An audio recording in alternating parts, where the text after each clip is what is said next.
안녕하세요. 오늘은 밀종기공과 신통력에 대한 이야기를 나누어 보겠습니다.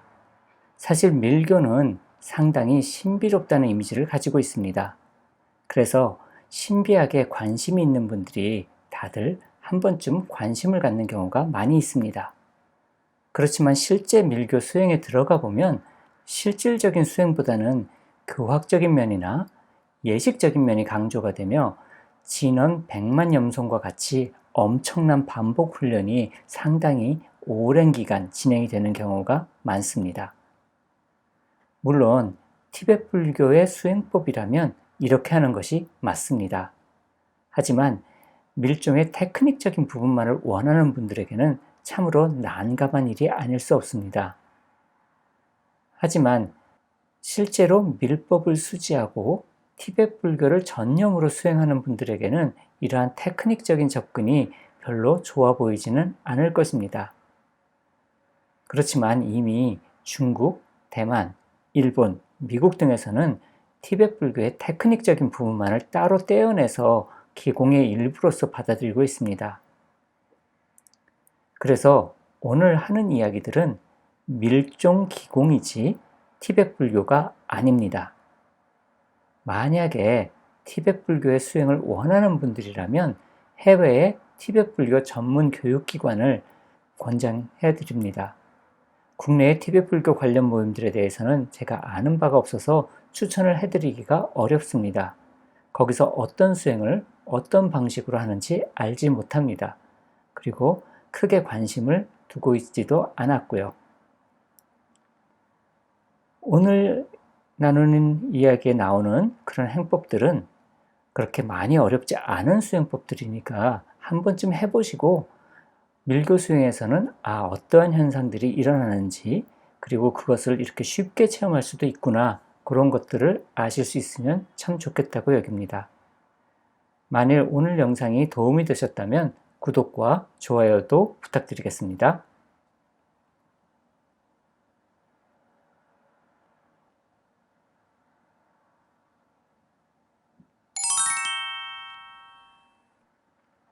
오늘의 추천 서적은 육아시민 티베트 밀교 육성치법과 기공과 에너지 힐링 그리고 기공과 정신공학입니다. 육아시민 티베트 밀교 육성치법은 티베트 불교 나로파 육성치법을 밀종 기공의 입장에서 정리한 것입니다. 밀종의 경우 간단히 말을 하면 빛의 수행이고 육성치법도 모두 다 성취할 필요가 없고 오직 광명만 성취하면 됩니다. 조라를 일으켜서 광명에 이르거나 환신을 통한 통찰로 광명에 이르거나 몽경으로 잠이 드는 순간에 광명에 이르거나 전식으로 의식을 다른 차원으로 전이시키는 것으로 광명에 이르거나 중유로 죽음의 순간에 광명에 이르거나 어떤 방법으로든 광명에 이르기만 하면 됩니다. 광명의 종류는 우선 이생사분이라고 해서 살아있는 동안의 생광명과 죽음의 순간에 사광명이 있습니다. 사광명은 티베트 사자의서에서 주로 다루는 내용입니다. 생광명은 다시 깨어있는 동안의 각광명과 잠이 들어있을 때의 면광명이 있습니다. 각광명은 근광명과 도광명과 과광명으로 나뉘어집니다. 근광명은 통달광명이라고도 하고 선천적으로 타고난 광명을 체험하는 능력을 말하는 것입니다. 도광명은 불법의 학습과 밀법으로 얻은 통찰로 광명을 체험하는 것으로서 공동광명이라고도 불립니다. 과광명은 이러한 수행으로 얻어진 공효로서 비동광명이라고도 하고 신통력에 속합니다. 과광명은 다시 편광명과 여광명과 남광명으로 나누어집니다. 편광명은 모든 존재들로부터 받는 사랑이며 여광명은 남성으로 은유되는 방편적 상징이나 표상과의 친밀성을 말하는 것이고 남광명은 여성으로부터 반야의 지혜와 그러한 친밀함을 얻는 것, 그것을 말합니다. 이렇게 광명과 관련된 것이 밀종기공의 핵심이 됩니다. 조로와 전식은 도광명이고 환신은 각광명이며 몽경은 면광명이고 중유는 사광명이 됩니다. 그리고 오늘은 티벳에서도 실전된 것으로도 알려져 있는 탈사와 관련된 내용도 다루도록 하겠습니다. 우선 송산으로 수행을 시작합니다. 송은 세로 방향의 이완을 말하며 위로부터 아래나 아래로부터 위로 신체를 이완하는 것입니다. 그리고 산은 가로 방향의 이완이며 뼈에서 근육으로, 근육에서 피부로 이완을 하는 것입니다. 또는 반대로 피부로부터 근육으로, 근육에서 뼈로 이완하기도 합니다. 선도는 종적인 이완인 송과 관련이 되며 밀종은 횡적인 이완인 산과 관련이 된다고 말합니다. 이는 선도의 기맥과 밀종의 맥륜의 차이이기도 합니다. 일단 오늘은 두 가지 모두 하는 것으로 하겠습니다. 그 다음은 방아착입니다. 방아착은 툭 내려놓는다는 그러한 것입니다. 내 마음속의 생각이나 감정들을 툭 내려놓는 것인데 여기서 탈융합이 중요합니다. 나의 일부가 아니라고 여기고 떨어져서 따뜻한 시선으로 그것을 바라보는 것입니다. 흑교는 티벳에 불교가 들어오기 전에 티벳 고유의 무속에 중국의 도교가 섞인 그러한 민속 신앙 체계입니다. 하지만 불교가 들어오면서 정치적인 탄압을 받게 되니까 일부는 히말라야로 숨어 들어갔습니다. 그리고 그들의 대부분은 안타깝게도 산속에서 사망을 했습니다. 하지만 그러한 사람들에게 합류하지 못한 흑교 신자들은 정치적인 타협을 하게 되었고, 그래서 그렇게 산속으로 들어간 사람들을 영웅으로 여기고 그 사람들이 마침내 샴발라에 이르렀다는 이야기를 퍼뜨립니다. 그래서 히말라야 어딘가에는 샴발라가 있다는 신화가 만들어집니다. 샴발라는 티벳 불교가 아닌 티벳 흑교의 총본산입니다. 후일 샴발라의 밀법이라고 칼라차크라가 알려지는데 결국 이 역시도 흑교의 밀법이라고 볼 수 있는 것이죠. 현재 남아있는 흑교는 티벳 불교의 정치적 탄압으로 티벳 불교의 흡수가 되어버렸습니다. 그래서 티벳 불교 한 종파처럼 상당히 위축이 된 상태입니다. 이러한 일들은 과거의 삼예사원의 토론에서도 비슷하게 일어났습니다. 선종불교 북종 마하얀 선사가 축출된 이야기인데 티벳에 남아있는 기록인 수습차제에서는 인도에서 온 티벳 불교의 원료인 카말라 신라와 산타락시타가 3회 논쟁에서 정정당당하게 마하얀을 퇴출했다고 나옵니다. 하지만 돈황에서 근래 발견된 도노 대승 정리결에는 이들이 마하얀에게 압도를 당하게 되자 정치적인 권력으로 마하얀을 축출해버렸다는 그런 내용이 나옵니다. 개인적으로 티벳 불교의 고층대 수행법인 대원만법의 입단부와 대수인법은 마하얀 선사의 동산선법의 북종 가르침이라고 생각하고 있습니다. 그렇기 때문에 수행을 하지 않는다는 무수요가가 나오는 것입니다. 무수란 수행을 하지 않는, 수행이 없는 그것을 말하고 이것은 도노, 돈수의 다른 의미이기도 합니다. 대어만법의 최상승, 돈초부는 태양빛을 활용하는 기공술이고 이는 흑교 기공에서 나왔다고 여기고 있습니다. 일단 현재 흑교는 자체적인 본전과 함께 불교의 대일례를 모십니다. 그래서 이 행법도 대일례를 본전으로 해서 진행하도록 하겠습니다. 여기 사진에 나와 있는, 그림에 나와 있는 이 모습입니다.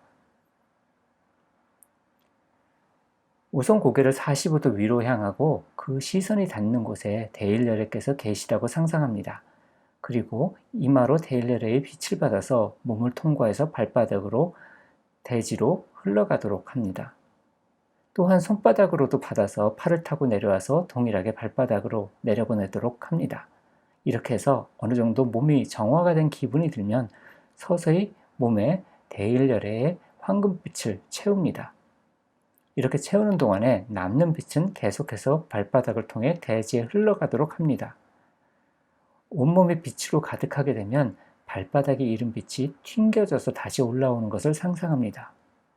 이렇게 하면서 점점 빛의 밀도가 높아지면 튕겨오르는 빛이 나선형으로 회전하면서 압축되어서 뼛속의 골수를 채우는 것을 상상합니다. 자, 다음은 배꼽과 명문을 잇는 선에서 앞에서는 7이고 뒤에서는 3, 그 정도 되는 요추 전방에 의식을 둡니다. 지금까지 몸 안에 받아들였던 빛이 그곳에 집중되도록 합니다. 그리고 그곳에서 빛을 회전시키며 빛의 구슬로 만듭니다. 빛의 구슬이 만들어졌다면 이제 그 빛의 구슬을 진기혈에서 심장과 머리 위와 땅속에 자리를 하도록 합니다. 그리고 제일 위의 빛의 구체로 의식을 돌립니다. 그런 다음 이제 가슴에 빛의 구슬로 의식을 옮깁니다. 그런 후 땅속의 빛의 구슬로 의식을 또 옮깁니다. 이렇게 직선으로 의식을 빛의 구슬에 하나 속으로 들어가도록 합니다. 그리고 나면 또 다시 대지 속에 있는 땅 속에 있는 빛의 구슬에서 가슴으로 올리고 머리 위로 올리고 이렇게 계속 반복을 합니다. 승강으로 계속 지속하도록 합니다. 이것이 어느 정도 익숙해지면 머리 위의 구체에서 땅 속의 구체로 신체 전면부를 통과해서 하강하도록 합니다. 그리고 신체 후면으로 오르도록 합니다. 이렇게 몸 밖에서 신체 전면과 후면의 원형으로 의식이 돌아가도록 합니다. 이렇게 어느 정도 한 다음에는 반대로 신체 후면으로 내리고 신체 전면으로 올라오게 합니다. 이것이 어느 정도 잘 되면 그 다음에는 신체 우측으로 올라가고 좌측으로 내려가고 또 이것도 그 다음에는 반대로 합니다.